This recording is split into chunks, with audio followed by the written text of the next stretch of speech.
Ito ang aking pangako, pag-ibig na di maglalaho.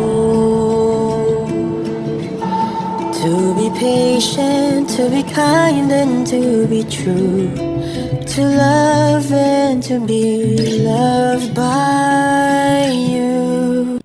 Ay, hira-hira, Don Bell! Biktima ng fake news? Sinasabi daw ng lahat na sila daw yung pinapabalitaan na hiwalay na at 2 months na raw na hiwalay. Grabe ang fake news, no? Hindi pa nga sila umaawen na magjowa na sila, pero ayon sa source, hindi sila ang tinutukoy sa usaping ito. Ibang love team daw! May nakausap nga kaming malapit sa Don Bell at matatagpo daw ang dalawa.